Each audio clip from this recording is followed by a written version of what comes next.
For the badger, this is not just a skirmish. It is the final, violent barrier between continued existence and the silent void. The badger drives his fangs into the cheetah's neck, tearing a cry of pain from its throat.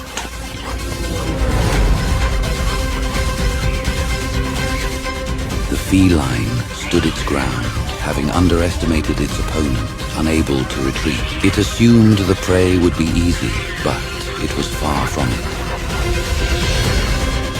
The badger's hide is thick, rubbery, and incredibly loose, allowing the creature to turn within its own skin even while being held fast.